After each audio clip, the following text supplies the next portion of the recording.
Hola, muy buenas tardes a todos.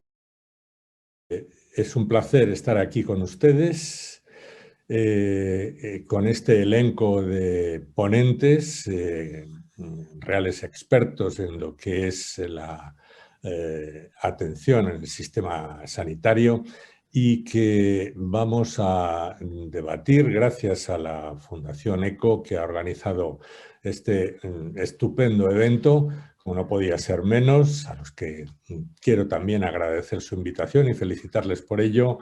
Pues un aspecto muy importante de ese tesoro que siempre hemos tenido entre las manos y que hemos presumido, que es la sostenibilidad del sistema sanitario, que este es el tesoro, el sistema sanitario público, universal, gratuito para todos. Las dos mesas previas pues, han sido también muy importantes, muy relevantes, y se hará un resumen al final de ellas. Esta pues, es una mesa en la que vamos a centrarnos en un tópico de la sostenibilidad, si depende solo de la industria farmacéutica. Es obvio que no es así, pero es un tema provocador, un título que induce al debate. Es un honor para mí estar co-moderando esta mesa con el profesor Carlos Camps, que es catedrático de la Universidad de Valencia y jefe de servicio de oncología médica del Hospital General de Valencia. Carlos. Pues muchas gracias, profesor Carrato, también. Pues sí, la verdad es que estamos en unos tiempos muy convulsos, en un mundo tan globalizado donde las pequeñas molestias que a uno le afectan en su hombro están repercutiendo en todos los rincones del planeta. Y el COVID pues, nos ha ofertado la opción y la posibilidad de que podamos repensar cómo es nuestro sistema sanitario de salud. Y claro, decir que el coste farmacéutico de la industria está poniendo en duda la sostenibilidad del sistema, bueno, es un mensaje que cala rápidamente, pero es cierto, es toda la verdad. ¿Qué otros aspectos tenemos que analizar? ¿Tenemos un modelo adecuado a la situación actual? Yo creo que el COVID ha puesto en manifiesto muchas dudas al respecto, ¿no? Y esta mesa pues está destinada a que pensemos un poco sobre estos temas y que sí, sin poner en duda que el coste de la innovación en términos de drogas nuevas pues es importante. Tenemos muchísimos factores que mirar, y haríamos un flaco favor, y no estoy haciendo ya las conclusiones, haríamos un flaco favor a nuestro Sistema Nacional de Salud si fuéramos muy simples y decir vamos a ahorrar en estos temas, porque es que existen tantos y tantos.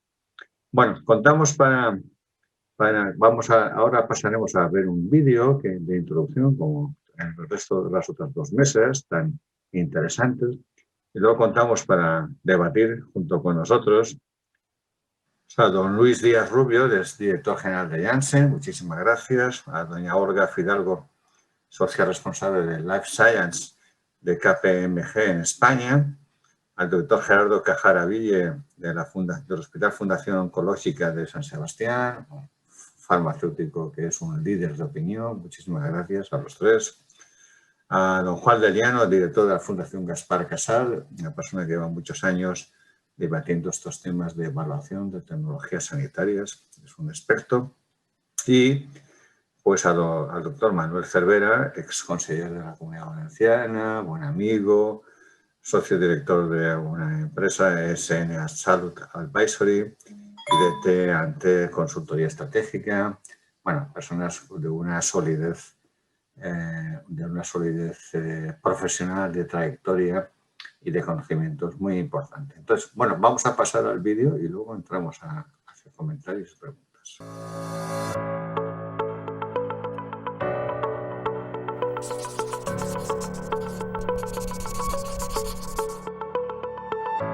El cáncer es uno de los mayores problemas de salud pública en la actualidad y, como consecuencia, con gran impacto a nivel económico debido a los altos costes asociados a los tratamientos y pérdida de productividad asociada al enfermo y sus cuidadores.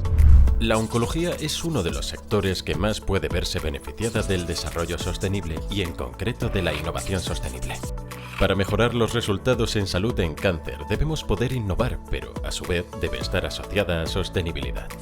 La oncología es una de las áreas con más investigación en marcha y se prevé que así seguirá los próximos años. En España se destinan cerca de 1.555 millones de euros para la investigación en cáncer y existen más de 700 ensayos clínicos activos en el área, siendo el segundo país europeo con más ensayos clínicos activos en cáncer después de Francia. El pipeline farmacéutico internacional se ha ido concentrando progresivamente en el ámbito del cáncer. En 2010, los fármacos contra el cáncer suponían el 18% del producto en fase de desarrollo. En 2019, la proporción había crecido hasta el 36%. Sin embargo, solo un 56% de los fármacos llega a estar disponible en el mercado tras su aprobación. El reto principal de la industria farmacéutica es recuperar su inversión en I+D y obtener beneficio. La apuesta por la innovación seguirá siendo la constante en el sector biofarmacéutico. Para ello, tanto la industria farmacéutica y las agencias reguladoras tienen ante sí las tareas de establecer y analizar los cambios en las evaluaciones y los cambios de precios, revisar las políticas comerciales, gestionar las cancelaciones y retrasos de ensayos clínicos y buscar acuerdos y alianzas entre las partes, a la vez que se aplica una analítica única. El sector farmacéutico se ha mostrado esencial en la crisis sanitaria del coronavirus y está llamado a jugar un papel relevante en el necesario fortalecimiento del Sistema Nacional de Salud. La salud es el nuevo motor del bienestar y la prosperidad de los países. Apostemos por él porque hay mucho que ganar en el ámbito sanitario y en el económico. En el año 2020 se destruyeron en España 622.000 empleos y el PIB cayó un 11%. El mayor desplome registrado en la economía nacional en tiempos de paz. A diferencia de otros sectores, la industria farmacéutica ha mantenido los empleos durante la pandemia de la COVID-19. Actualmente, la industria farmacéutica genera cerca de 200.000 empleos en España, de los que más de 37.000 son empleos directos. Cerca del 11% de los profesionales desarrollan su labor en el ámbito de la investigación y desarrollo. Por otro lado, la industria farmacéutica sigue apostando por la formación médica continuada en un marco de total transparencia guiado por los códigos de conducta, que son incluso más exigentes que lo marcado por la ley. Durante el año 2019, la industria aportó 483 millones de euros a actividades colaborativas de investigación y a formación científica en España. Esta apuesta por el talento es la mejor garantía que el sector nos puede dar de que no dejarán de innovar y generar conocimiento, ni ahora ni en el futuro. Por último, ¿qué otros factores afectan a la sostenibilidad del sistema? El coste por incapacidad permanente debida al cáncer, el 10% del total de pensiones contributivas. Los costes hospitalarios, el 58% del total de costes directos del cáncer. Las actividades comprendidas en la cartera de servicios del SNS. La necesidad de inversión en personal, instalaciones y equipamiento. La pregunta que queda por contestar es ¿cómo gestionar de manera eficiente estos factores para garantizar la sostenibilidad del sistema?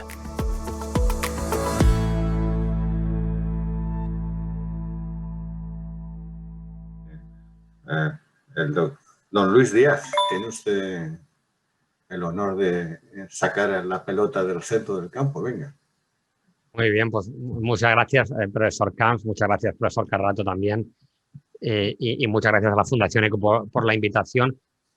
Quizá, bueno, una breve intervención antes de hablar de soluciones quizá concretas y de propuestas concretas, pues hacer una pequeña reflexión, bueno, pues sobre el propio título del panel, sostenibilidad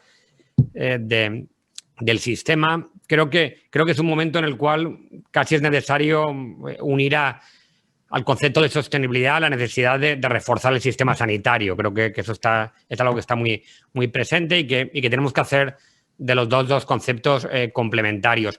Y en un contexto como el de la oncología, donde afortunadamente pues el nivel de innovación se ha incrementado desproporcionalmente en las últimas décadas. Bueno, yo creo que esa tensión entre innovación y gasto, pues es un buen problema para tener, ¿eh? Yo empezaría por celebrar el problema, bendito problema, y ojalá tuviéramos también este problema en otras áreas de la salud, donde desgraciadamente pues no tenemos un nivel de innovación que esté cubriendo las necesidades de los pacientes. La sanidad se ha mostrado claramente como un sector estratégico de la economía durante la pandemia el último año, por si alguien lo dudaba. Creo que a día de hoy es incuestionable, y creo que hay un reconocimiento hoy más que nunca que el coste de la no salud realmente es absolutamente inasumible por la sociedad, y creo que se abren nuevas perspectivas donde cada vez hay más conciencia que invertir en salud es realmente invertir en ese sector estratégico para la economía, y la economía al final depende de la salud. Gasto sanitario como inversión en un contexto donde cada vez tenemos que hablar más de la inversión en salud, no como un gasto, sino como un elemento que tiene un alto multiplicador económico y en empleo. Creo que está quedando de manifiesto en un entorno como el actual que tener esas capacidades estratégicas, no solo en el sector sanitario, sino en el contexto de país, de investigación, de innovación, de producción, es absolutamente necesario, bueno, pues para la resiliencia de los sistemas productivos de cualquier país, y creo que cada vez es más claro también que es un ecosistema que hay que cuidar y que hay que tener, bueno, pues mucha precaución, pues de afrontar este dilema o esta situación con aproximaciones que sean muy reduccionistas. Creo que es muy importante entender el tono y el todo, y a mí me gustaría también celebrar, bueno, pues que tengamos foros como este foro organizado por la Fundación ECO, porque precisamente creo que es la forma de ver esta situación de una forma integral. Y estos serían mis comentarios iniciales. Muchas gracias. Muchas gracias. Doña Olga. Olga. Perdón, que he tardado un poco en encontrar el mute. Buenas tardes. Gracias también, y también muchas gracias por invitarme a participar por parte de la Fundación ECO y por compartir con ustedes esta tarde, ¿no? Me parece un tema fundamental el que estamos discutiendo, y querría dar un mensaje positivo adicional al que ha dado el señor Díaz Rubio, en el sentido de que tenemos la fortuna, como ha salido en el vídeo, de ser uno de los países de Europa en los que se lleva a cabo más investigación en el ámbito de la oncología. Yo creo que tenemos que destacar de que el hecho de que tengamos este volumen de investigación en este ámbito también contribuye a la sostenibilidad del sistema. Pues estamos abriendo la puerta a que muchos pacientes tengan un acceso inmediato a esa innovación de una forma que no es costosa para el sistema, ¿no? De forma que ya tenemos una pata muy robusta que va en pro de garantizar esa sostenibilidad futura del sistema. Yo creo que probablemente esos estudios y esa actividad investigadora hasta el momento ha estado centralizada probablemente en centros de referencia muy potentes en el país, y probablemente un reto que nos podríamos plantear en ese sentido es cómo nosotros podemos ampliar esa red para que esa investigación se amplíe y llegue a muchos otros centros hospitalarios que a lo mejor tienen una actividad de menor volumen. Y eso va a contribuir sin duda a la sostenibilidad del sistema. Y este es un mensaje positivo que yo creo que tenemos que tener en cuenta. Es verdad que cuando nos hacen reflexionar con que casi la mitad de los tratamientos no llegan al mercado, a pesar de haber sido autorizados desde un punto de vista de registro y de autorización de comercialización, tenemos que pensar por qué ocurre eso y empezar a pensar más en reforzar el sistema, en reformularlo y no tanto en recortarlo, porque el foco siempre está muy puesto en cuál va a ser ese impacto presupuestario. Tenemos un sistema que, en cuanto a lo que es la autorización de precio y reembolso, pues está poco formalizado o poco estandarizado si lo comparamos con el de otros países, y eso se ha discutido en otras mesas, y ha habido siempre como una resistencia a adquirir un compromiso en términos de cuál es el precio que estamos dispuestos a pagar por la magnitud del beneficio clínico, porque da la sensación de que si te comprometes a eso, estás abriendo la puerta a una cosa que no vas a controlar. Yo creo que tenemos que avanzar en una dirección que va en términos de acelerar la accesibilidad de los tratamientos para que lleguen a los pacientes y en flexibilizar los modelos que te van a permitir hacer un seguimiento exhaustivo de forma que tú reduzcas la incertidumbre respecto a lo que es el impacto presupuestario.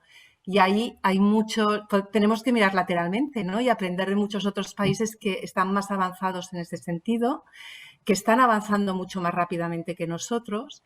Y al final es verdad que es un tema de colaboración entre todos los actores. Entonces, una de las preguntas ¿es la industria farmacéutica el factor clave? Hombre, es un factor, pero no lo es todo. Pues el sistema sanitario necesita también actualizarse desde un punto de vista tecnológico, necesita poner los mecanismos para que el seguimiento de estas aproximaciones más flexibles sean viables, porque no lo son hasta el momento, porque la carga administrativa que implican lo dificultan. Entonces, tenemos mucho camino por recorrer para conseguir que esto sea sostenible. Yo estoy segura de que se puede hacer, pero que hay que trabajar en muchos ámbitos en paralelo para hacerlo viable. Y esta sería un poco mi introducción. Muchas gracias, Olga. Pues le damos la palabra a Gerardo. Cuando quieras, Gerardo, por favor. Muchísimas gracias a la Fundación ECO, muchísimas gracias a los dos moderadores. Carlos, gracias por tu amabilísima presentación. Bueno, evidentemente los factores que condicionan la sostenibilidad son muchísimos. La industria, por supuesto, no es el único agente, pero lo más importante de todo esto es que la sostenibilidad está realmente en riesgo. Y es que nuestro país está empobreciéndose como consecuencia de toda la pandemia y de toda la crisis económica. O sea que realmente, si esto ya nos preocupaba hace un año, pues ahora igual nos tiene que preocupar más. Y realmente, ¿qué agentes estamos involucrados en la sostenibilidad del sistema? Pues todos. Está la industria, desde luego, y la industria farmacéutica y otras industrias que también proveen al sector sanitario, pero también lo están los gobernantes, los gestores, los profesionales sanitarios, lo está la propia sociedad y lo están los propios pacientes. Y para mí, solamente si todos estos agentes nos ponemos de acuerdo con un objetivo único, solamente así vamos a conseguir articular las cosas. Y este objetivo único para mí es mejorar los resultados en salud. Yo recuerdo mucho al doctor Bonal, un profesor ya desaparecido, que ha sido un gran líder para nosotros, que decía: no hay peor medicamento que el que se utiliza mal. No hay una manera mejor de conseguir mejorar la sostenibilidad que conseguir mejores resultados. Quizás el objetivo no es reducir gastos, quizás el objetivo es mejorar resultados. Ahora, ¿cuál es el problema? Y ya anticipo un poco en qué se centra mi opinión. El problema es que no somos capaces de medir con exactitud cuáles son los resultados que obtenemos de una forma global. Y este es un reto que tenemos que afrontar de alguna manera. Gracias por tu claridad y por tu brillantez y ser tan escueto.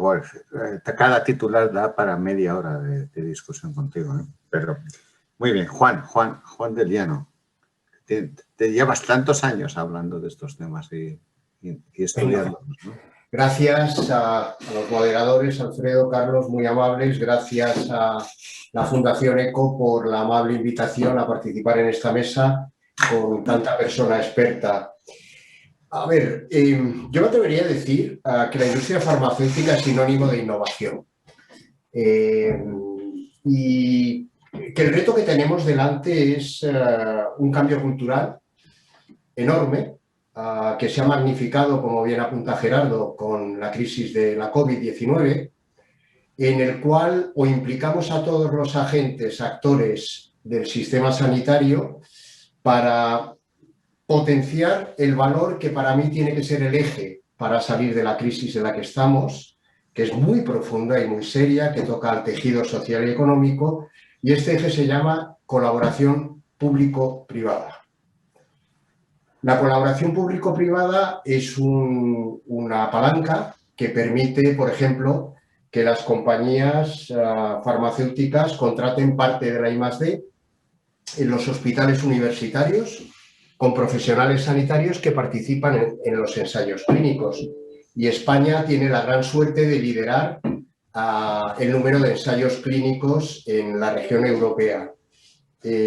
También la industria farmacéutica promueve, como se ha dicho, la formación médica continuada, sin la cual los profesionales no estarían actualizados y por lo tanto sufrirían los pacientes mermas en la prestación sanitaria. El sistema sanitario solo a través de la innovación puede garantizar el estar a la vanguardia del conocimiento, y estar a la vanguardia significa garantizar la calidad, que es lo que nos mueve a los médicos. En fin, nos han enseñado la carrera a hacer el bien y a procurar que nuestros pacientes reciban los mejores tratamientos, pero también, obviamente, a la sociedad en su conjunto. En el binomio innovación-sostenibilidad hay una variable que muchas veces se pasa por alto, y es el tema de la solvencia. Es decir, un sistema sanitario será sostenible si es solvente. ¿Qué significa ser solvente? Que resuelve los problemas de salud. Como ha dicho Gerardo, como ha dicho Luis, los fármacos tienen que resolver los problemas de salud que tienen los pacientes, y los fármacos tienen, por tanto, que cubrir muy bien ese asunto de una manera crucial. Los medicamentos son una parte sustantiva de la prestación sanitaria pública. El gasto sanitario, no me cansaré de repetirlo, es una inversión, no es un gasto propiamente dicho, es una inversión, y el mejor ejemplo de colaboración público-privada lo tenemos en cómo se ha gestionado la pandemia de la COVID-19. Y además se ha comprobado, por ejemplo, que en el trade-off, y acabamos de sacar una publicación recientemente con el profesor Guillem López Casasnovas sobre la interfaz economía y salud, en las olas se ha demostrado que sin salud no hay economía. Por lo tanto, esto pues yo creo que tiene que ser resaltado, ¿no? Pero resumiendo y finalizando mi intervención, siempre hay margen de mejora entre las partes. Se nos habla de la industria, de las autoridades sanitarias, de cómo casar esto mejor. Pues fundamentalmente se precisa, yo creo, que una comunicación más clara, ¿no? Una comunicación que permita disminuir los gaps que hay de conocimiento entre las partes. Yo creo que la autoridad sanitaria muchas veces desconoce muchas cosas de la industria farmacéutica y viceversa, ¿no? Y muy especialmente en la demostración de efectividad y de eficiencia, para lo cual están los ensayos y los estudios que se hacen en fase 4, ¿no? Y luego, pues, hombre, me gustaría resaltar que en España no somos muy dados a parametrizar, a meter regulaciones que en otros países, sobre todo en el ámbito anglosajón, las tienen, como pueda ser la cuarta barrera, el famoso 30.000 euros por ABAC, etcétera. Pero, sin embargo, lo sabéis muy bien, las compañías farmacéuticas, muchas veces las exigencias del regulador no están claramente establecidas, y esto es peor porque retrasa mucho todos los procedimientos de autorización y ya no digamos de reembolso de precio público, ¿no? Por lo tanto, apostaría claramente por fórmulas colaborativas, que la COVID lo único que ha hecho es hacerlas, si ya lo eran antes, más necesarias, más importantes, que son las que refuerzan el modelo productivo más interesante que tenemos en este país en términos de creación de empleo y de creación de riqueza. Y aquí, pues quizá, para que estas partes se entiendan un poco mejor, industria farmacéutica, autoridades sanitarias, pues igual podríamos empezar a vislumbrar la entrada de un tercer agente independiente que haga de mediador, ¿no? Y para mí lo más importante, y siempre lo comento, es reglas de juego claras y transparentes. Muchas gracias, Juan. Bueno, Manuel Cervera, el doctor Manuel Cervera, tienes la palabra. Gracias. Muchas gracias por estar con nosotros. Muchas gracias. Muchas gracias a ti, Carlos. Gracias a la Fundación ECO por la invitación amable en esta jornada importante e interesante, sobre todo por los que nos acompañan. Y es un honor que tanto tú como Alfredo moderéis esta mesa. Sois dos personas con las que pude colaborar en la época de gestión de la Consellería. Bueno, pues vamos a contestar rápidamente a la pregunta. ¿Depende de la industria farmacéutica la sostenibilidad? Claramente no. Exclusivamente la industria no. El Sistema Nacional de Salud es un sistema que económicamente no es sostenible, pero no ahora en la época de pandemia, sino ya no lo era antes. las comunidades autónomas tenían que reclamar ayudas, llámese ICO, llámese FLA, para poder cubrir el presupuesto, un presupuesto que deja de cubrir más de 5.000 millones a nivel de todo el territorio nacional, por lo tanto, no es sostenible. Sí que es cierto que la pandemia lo que ha hecho es tensar las costuras de una forma definitiva y de ahí esa denominada Mesa de Reconstrucción Económica y Social, de ahí los informes de la AIREF, de ahí los informes de las agencias independientes que lo que hacen resaltar es que así no podemos seguir y que momentos de crisis y de tensión como ha sido la pandemia o como está siendo la pandemia, el sistema pues sufre, ¿no? Bueno, las dos únicas formas de hacerlo más sostenible es aumentando los ingresos o disminuyendo o haciendo, los gastos o haciéndolos más eficientes. Para aumentar ingresos o haces un aumento de la recaudación fiscal o la recaudación la haces más eficiente, que yo creo que hay margen de mejora en la recaudación y no aumentar el tipo impositivo, o realmente cumplir lo que están diciendo ahora los gestores y los políticos, de priorizar la sanidad por primera vez sobre el resto de partidas. Pero priorizar la sanidad significa renunciar a kilómetros de alta velocidad o significa renunciar a otro tipo de ayudas sociales o apostar por la sanidad por delante de la educación. Pero por algo habrá que priorizar, si no, no tiene sentido la frase. En otras épocas ya se ha hecho este intento de corregir el gasto farmacéutico como medida, única medida de reforma económica, y se ha hecho en el 10, en el 2010, en el 2011, en el 2012, reales decretos que intentaron corregir el incremento del gasto farmacéutico, pero se ha demostrado que eso no es en ningún caso ni suficiente ni además puede ser eficiente y eficaz, ¿no? La innovación que nos llega es imparable y además es beneficiosa, no es una amenaza, es un beneficio, ¿no? Por lo tanto, tendremos que mejorar la eficiencia en todos los ámbitos y en todas las líneas presupuestarias del Sistema Nacional de Salud y no hacer lo más fácil, que es bueno, meter la motosierra en el gasto farmacéutico, que lo que genera son peores resultados en salud, peor calidad de salud y peor calidad de los resultados que dé nuestro sistema. Muchas gracias, doctor Cervera. Bueno, ahora ya vamos un poco a provocaros y que espontáneamente participéis, de manera que cualquier comentario que queráis que sea oportuno lanzarlo, bueno, autoorganizaros. ¿No? Alfredo Carrato y yo estaremos intentando controlar el tráfico, pero nada más. Pero para empezar ya la provocación, Alfredo, perdona, que es que vosotros me autoprovocado a mí mismo. Entre vosotros. Sí. Es una mesa. Pero quería decir lo siguiente, Alfredo. Es que hoy mismo he recibido los resultados de los acuerdos de gestión de mi servicio. Y entonces, por primera vez en mi vida he conseguido el 100% de los objetivos. Y me han felicitado. Pero claro, porque he conseguido contener, dicen, el gasto farmacéutico. No es verdad. Yo no he controlado el gasto farmacéutico. Han venido menos pacientes por el tema del COVID, ¿no? Y entonces, los procedimientos administrativos del sistema sanitario dicen, enhorabuena, doctor Carlos, no me la dé. Si he hecho el peor año de la oncología de mi servicio, lo he hecho este año. No me felicite, ¿no?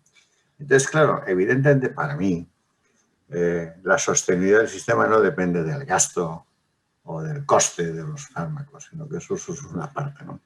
Bueno, quería un poco contar esta pequeña anécdota, lo mismo que el tema de, como ha comentado Olga, de la investigación en el sistema.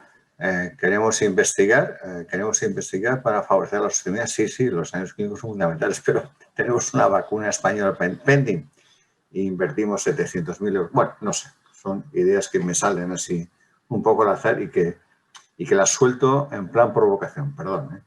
Alfredo, perdona, te he interrumpido un poco. Yo recordar que todos podéis preguntar y todos podéis responder siempre que la pregunta sea escueta igual que la respuesta. Creo que el COVID nos ha enseñado una cosa, que es la ambulatorización de la asistencia. Es decir, se ha instituido la teleasistencia, nosotros estamos incluso con ensayos clínicos llevando pacientes desde su domicilio.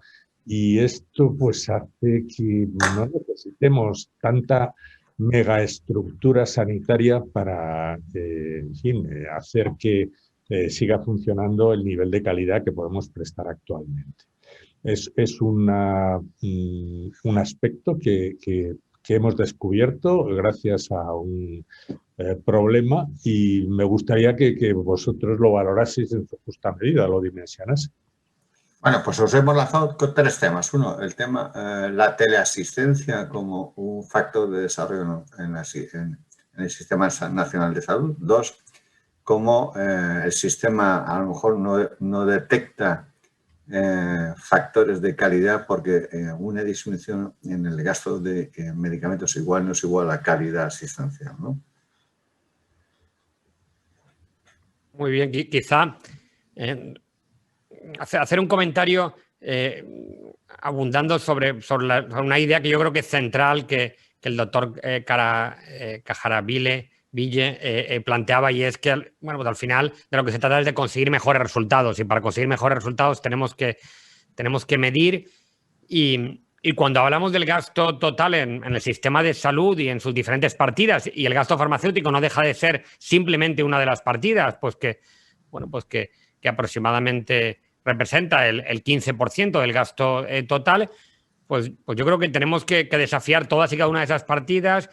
En la línea de lo que plantea el profesor Carrato, yo creo que la situación COVID también está haciendo que en todas las áreas de la salud se esté innovando, quizá más que lo que se ha hecho nunca, y de alguna forma yo creo que también las diferentes partidas tienen que competir saludablemente. ¿Quién dice si gastar un 10, 15, 20% o un 40% en fármacos es la proporción adecuada? Creo que en función del valor que seamos capaces de aportar cada uno de los agentes en el ecosistema, pues podremos ajustar, pues esa representación en el gasto total. Y totalmente alineado con la necesidad de priorizar la sanidad, y claramente donde sí que hay espacio es en gastar más en gasto público en salud. Tenemos uno de los porcentajes más bajos de nuestro entorno, con ese 6,3, 6,4% del Producto Interior Bruto. No, un tema para, no sé, el doctor Cervera, Manolo, o para Olga, o para quien queráis. ¿Qué os parece que funcionemos de 8 a 15 horas? ¿Y las tardes? ¿Y las noches? ¿Qué hacemos con los quirófanos, con todos los laboratorios cerrados? ¿Esto es sostenibilidad? ¿Esto qué es? Bueno, esto es complicado. Esto es complicado en el sentido de que la estructura laboral y la política de recursos humanos está muy encorsetada en el sistema público y en la gestión pública del Sistema Nacional de Salud, y es complicado. Efectivamente, varios temas, ¿no? Teleasistencia. La pandemia lo que ha permitido es conocer, igual que estamos en una videoconferencia todos y las personas que nos están escuchando, es que se podía coger el teléfono móvil y hablar con los pacientes, y eso es lo que se ha hecho de teleasistencia. La llamada al móvil, incluso casi ni el correo electrónico, ha sido puramente llamadas para controlar cómo estaban los pacientes, para anular consultas, intentar que fueran consultas virtuales. Sí que es cierto que los gestores se han dado cuenta, y los gestores actuales que gestionan los grandes hospitales y los hospitales comarcales, que se ha podido hacer un seguimiento de las personas sin necesidad de que vayan al hospital, y eso ha venido para quedarse. Pero la teleasistencia es muchísimo más. La teleasistencia es la digitalización de la sanidad para poder conectar con la información, para poder conectar con los pacientes y para poder tener esa medición que habéis pedido algunos de vosotros, y lógicamente que es necesaria, porque todo va relacionado con la medición. Efectivamente, si a ti te dan los puntos del 100% de cumplimiento de objetivo, que empezamos en el 2004, no sé si te acordarás, y te lo dan porque ha disminuido tu gasto farmacéutico, lógicamente ahí hay una interferencia, porque no has visto a los mismos pacientes, y la propia SEOM alarma constantemente de lo que está suponiendo la pandemia en el seguimiento de pacientes oncológicos, ¿no?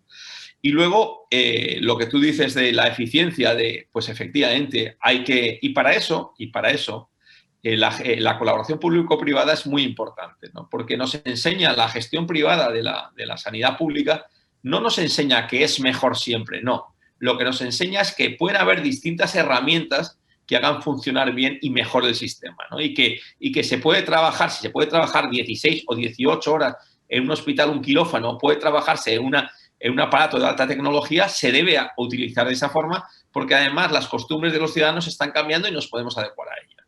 Entonces, efectivamente, hay mucho margen de eficiencia y de mejoría y eso es lo que los gestores, los profesionales y los pacientes tenemos que, de la mano todos, en ese acuerdo global que se pide siempre, tratar de remar en esa dirección para conseguir mejores resultados. Bueno, me encanta escucharte, ya lo sabes, Manuel. Gracias. Estoy totalmente de acuerdo contigo. Y efectivamente, ¿no? Lo de la teleasistencia no es que el médico llame con su móvil al paciente, por amor de Dios, ¿no? Se trata... Bueno, la teleasistencia se inventó para las misiones de la NASA a la Luna, etcétera, etcétera. Que son otras cosas más importantes, ¿no? A mí, si me permitís, Carlos, me gustaría volver a la carga con el tema de medir los resultados en salud con algunas ideas. Muy importante. Muchas gracias. La primera es que parece que estamos de acuerdo en que es el objetivo fundamental del sistema sanitario. Entonces, uno desde fuera no puede entender cómo no somos capaces de tener algo más de información, ¿no? La segunda cuestión es que cuando uno habla de resultados en salud, tiene que pensar en un rango amplio de resultados en salud. Y uno es, por ejemplo, en el terreno del cáncer, es obvio, la supervivencia, pero otro súper importante es cómo el paciente está viviendo su enfermedad, digamos, calidad de vida, control de síntomas, etcétera. Y una tercera pata, igualmente importante, cómo es la experiencia del paciente. Y esto enlaza con lo de la teleasistencia, por ejemplo, ¿no? Estamos dando por hecho que la teleasistencia es mucho mejor, pero no lo sabemos, porque no sabemos si al paciente esto le está pareciendo bien o no. Realmente digo, no, es que de verdad que tenemos que ser capaces de desarrollar alguna herramienta para poder medir esto, ¿no? ¿Y qué nos pasa además? Que resulta que tenemos problema con el acceso de los fármacos, tardan en llegar, porque se ha creado una especie de escenario de retardos, de negociaciones de precios sin un claro marco para saber exactamente cómo tenemos que objetivar el valor de un fármaco y, por tanto, su precio. O se ha creado una especie de escenario que lo dificulta. Y yo digo, bueno, podríamos hacer eso más flexible y más fácil si tuviéramos herramientas de ajuste posterior, como ya hay en otros países, viendo lo que pasa de verdad con los pacientes. Y así podríamos incluso retirar autorizaciones o modificar precios al alza o a la baja, etcétera, ¿no? O sea, realmente yo creo que esto cambiaría un poco todas las dificultades que tenemos, que a veces hace que un buen fármaco, en el que todos estamos de acuerdo, un gran fármaco que es indudable el beneficio que produce, le cuesta llegar porque lo hemos metido en el mismo saco que otros fármacos que aportan beneficios más limitados, ¿no? Y tenemos que desarrollar herramientas para cambiar esto. Entonces, bueno, yo simplemente ya sé que esto es muy difícil, que todos lo decimos, que estamos de acuerdo y que casi nadie es capaz de hacerlo, pero aún así no nos queda otro remedio. Sí, Gerardo, muchísimas gracias porque has vuelto a poner la pelota en el centro del área pequeña de matar. Pero claro, escuchar, estamos años y años diciendo que tenemos que evaluar y tenemos que evaluar. A ver, ¿quién de verdad? Yo creo que lo del ciclo de Denning, el circuito de calidad, diagnostica, evalúa, vuelve a evaluar, corrige y modifica tus procesos. Esto hay que hacerlo. Y aquí hacemos el diagnóstico, más o menos, pero no nos ponemos a trabajar y a equivocarnos. Y hay que atreverse a cometer errores en la evaluación de los medicamentos, ¿no? El futuro Hispanais que se está creando vuelve a la fórmula mágica del costo-beneficio, y eso está un poco ya anticuado. De manera que, ¿cómo podemos avanzar? ¿Cómo podemos avanzar para no repetir errores del pasado y crear fórmulas imaginativas, aunque sean erróneas, y podamos cambiarlas con el tiempo? Adelante, Olga. Gracias. Quería añadir una cosa en el contexto de toda esta discusión alrededor de cómo podemos tener los medios para medir, hacer el seguimiento, y no solo para medir y evaluar, sino también para facilitar después la gestión que va asociada a cómo pagas por valor, ¿no? Que es otro factor fundamental, porque la carga administrativa que genera a veces lo hace inmanejable. Y yo creo que ahora tenemos una grandísima oportunidad a raíz de todo lo que se está gestionando alrededor de las ayudas europeas, que justamente van dirigidas a la digitalización y a la transformación digital. Y hay poco ruido, yo diría, en lo que es el sector sanitario, que es un sector que se debería beneficiar claramente de estas ayudas porque necesita una actualización tecnológica muy profunda y lo estamos viendo con el tema de la salud digital y la telemedicina, que al final pues no ha sido tal porque son llamadas telefónicas y la teleasistencia no es eso, que es mucho más. Entonces, yo creo que como sector, y aquí estamos implicados todos los actores, tenemos un reto muy importante de cómo aprovechamos estos fondos que van a estar disponibles para el país y que si estamos realmente convencidos de que el sector es un sector clave que merece esta actualización para hacerse sostenible en el futuro, pues deberían haber muchas más iniciativas y mucho más transnacionales de las que probablemente se están viendo, que están muy centradas a lo mejor en los aspectos de industrialización. No sé, yo creo que como sector deberíamos poner mucho foco en cómo aprovechar estas ayudas que van a ser cuantiosas y en un plazo relativo que da tiempo para implementar todas estas necesidades que son evidentes, que están sobre la mesa y que no sabemos cómo atacar y que deben ser atacadas porque si no, esa sostenibilidad pues la vamos a poner todavía a más riesgo, ¿no? Y encuentro que en el sector sanitario, comparativamente a otros sectores como son el de las energías renovables, el de las telecomunicaciones, ámbitos industriales, hay menos movimiento en cuanto a la consecución de estas ayudas y a traccionar con un proyecto que sea transformador del sistema, ¿no?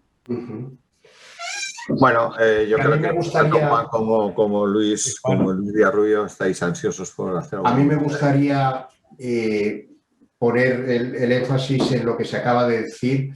Tenemos una oportunidad magnífica y, como se suele decir, el tren solo pasa una vez. Y España, lamentablemente, ha dejado pasar varios trenes a lo largo de su historia. Si no cogemos este de las ayudas europeas, pues vamos a perder una oportunidad grandísima. El gobierno español ha metido en los presupuestos generales del Estado 27.000 millones de euros para gastar este año. Los que habéis estado en la función pública como autoridad sanitaria sabéis que gastar esas sumas de dinero con todas las rigideces administrativas que existen no es tarea fácil. En un plazo no superior a las 5 o 6 semanas se van a definir estos proyectos.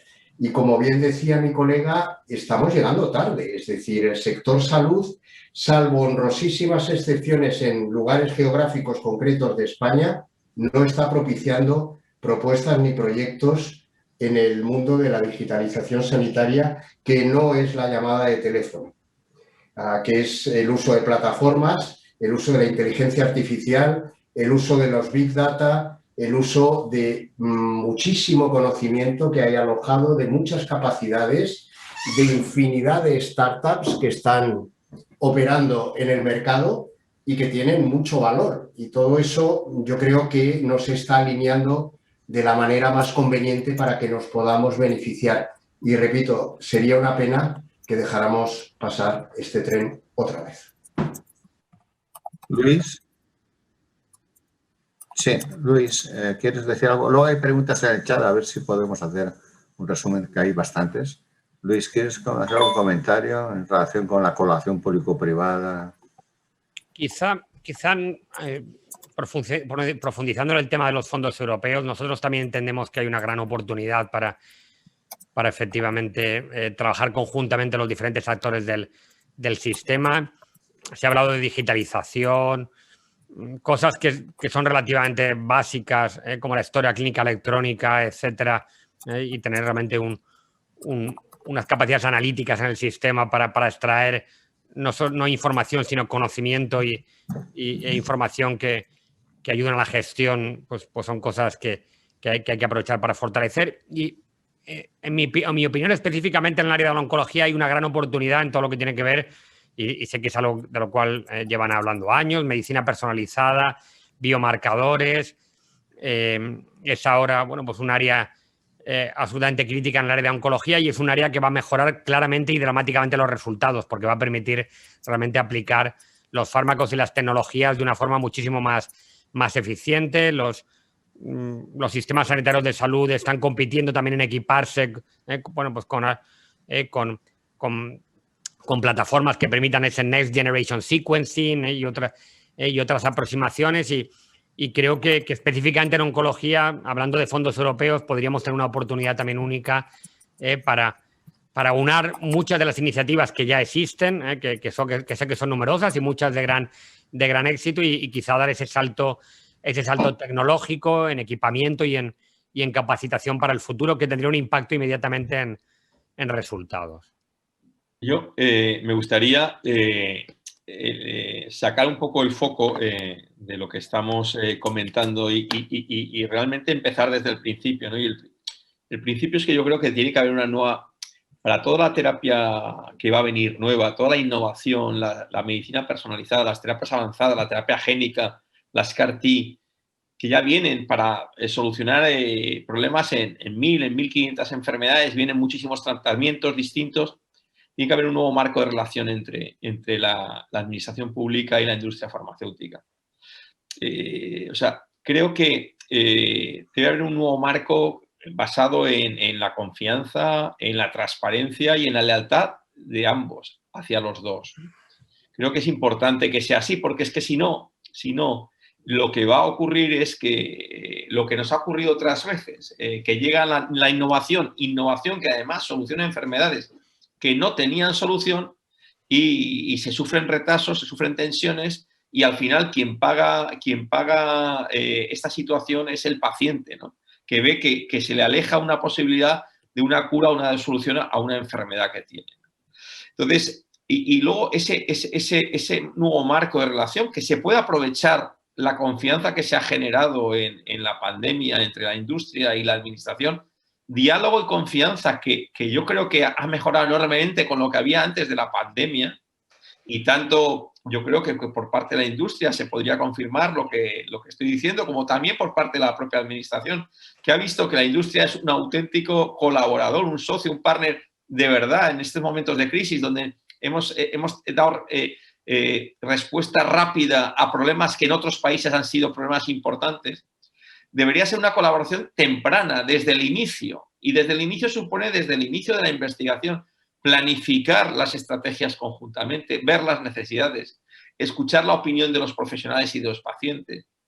Y yo creo que en ese marco de confianza y de trabajo conjunto y de estrategias que sabes a dónde vas a ir y el coste que va a tener y la priorización de esas estrategias, seguramente disminuirá la tensión y aumentará lo que es los resultados, ¿no? Resultados en un acceso más rápido a la innovación, en una priorización no de lo que llega nuevo, sino de lo que realmente mejora lo que hay. Porque innovación no es novedad, es mejorar lo que hay, ¿no?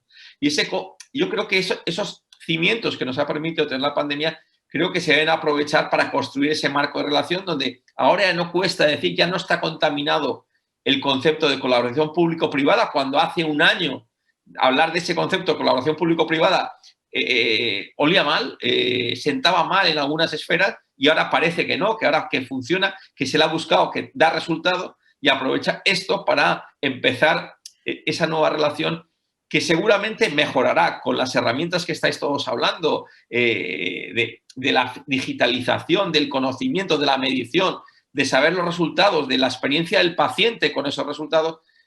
Ayudará a que la innovación la tengamos antes y sepamos qué innovación es la que hay que tener antes que otra innovación.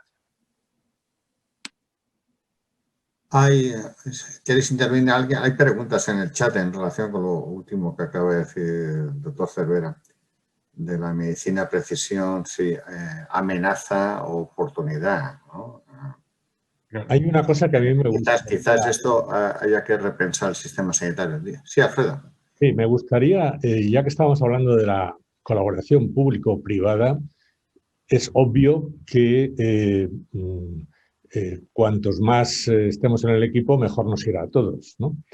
Pero sí que es cierto también, por otra parte, que hay agravios comparativos, pues aunque sea en el sueldo de los intervinientes, un médico en la privada gana el doble que en la pública, y el acceso a los fármacos a veces en la privada pues es más restringido que en la pública, porque las mutuas, etcétera, no pagan determinados fármacos. Entonces, ¿Cómo se podría normalizar todo esto de alguna manera para que esa colaboración fuese factible?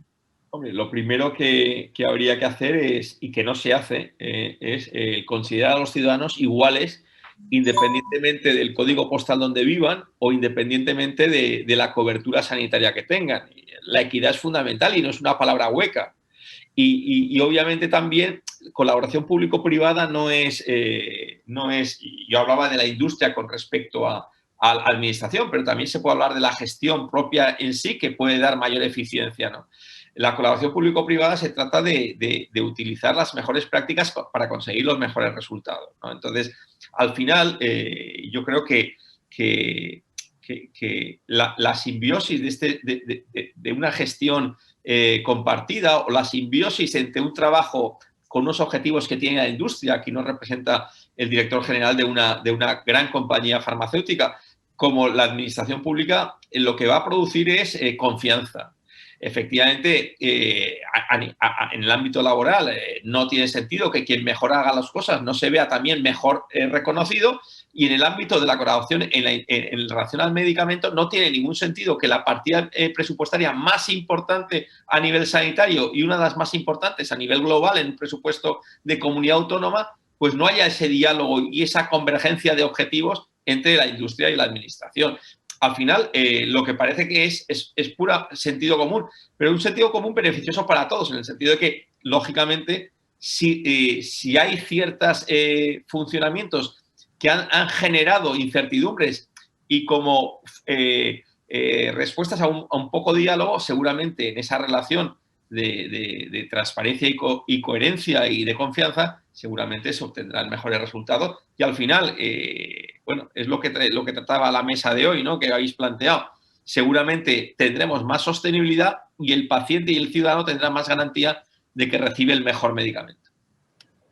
Alfredo, estamos en tiempo, ¿no? Si os parece, deberíamos, no por falta de interés, sino todo lo contrario, porque estar con 5 personas como vosotros participando en una discusión de estos temas, pues es para estar todo el día, ¿no? Muchísimas gracias. Tenemos que acabar. Alfredo tiene que hacer las conclusiones y yo os pediría, quizás, para cerrar la mesa, que cada uno de vosotros dijera en un pequeño titular cuál es el factor más importante que, en vuestra opinión, va a determinar, no que determina ahora, sino que va a determinar la sostenibilidad de nuestro sistema sanitario. Hay que hacer una mirada hacia el futuro y crear ilusión, mirar siempre al horizonte. Entonces, bueno, pues empezamos por el mismo orden que hemos iniciado las preguntas, ¿no? Por Luis Díaz Rubio. Luis, por favor. Bueno, yo por dar ese titular, el profesor Camps quizá hablaría de innovación y colaboración. Yo me centraré en esas dos palabras. Muchas gracias. Olga.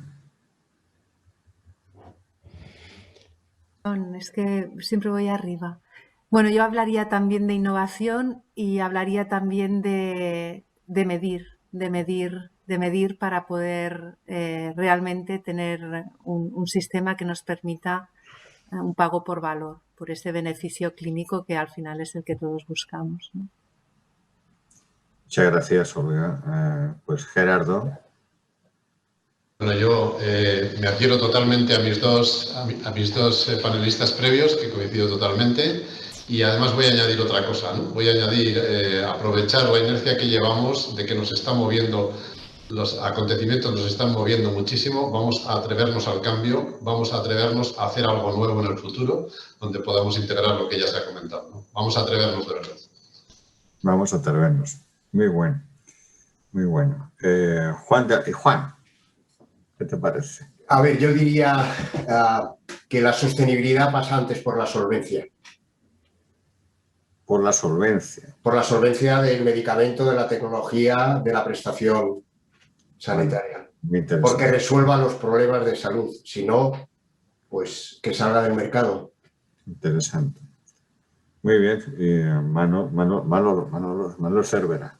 No, Manolo, para ti, Manolo. Pues yo hablaría para conseguir el objetivo de la sostenibilidad, un compromiso y un esfuerzo de todos. Se habla del pacto, de un pacto, pero no solamente un pacto político, sino un pacto entre todos, profesionales, pacientes, gestores, y también un pacto con los que fundamentalmente son los máximos proveedores del sistema, como es la industria farmacéutica y la industria tecnológica. Si hacemos un compromiso entre todos y sellamos ese compromiso bajo la perspectiva del esfuerzo global de todos, todos tendremos que esforzarnos, seguramente conseguiremos ese sistema nacional de salud que pretendemos y que además nos podemos permitir. Qué bueno también, un pacto. Muy buena palabra. Bueno, yo no es mi papel hacer ningún tipo de conclusión, porque para eso está nuestro amigo Alfredo Carrato, que se va a encargar de hacer las conclusiones y el cierre. Así que yo solo quiero deciros que me ha encantado participar en esta mesa con todos vosotros. Sois buenos amigos y la verdad es que sois cerebros llenos de conocimiento. Me encanta escucharos. Aprendo siempre muchísimo con vosotros. Y le doy ahora la manija, que ya la tenía, lo que es que estaba haciendo sus conclusiones al profesor Carrato. Alfredo.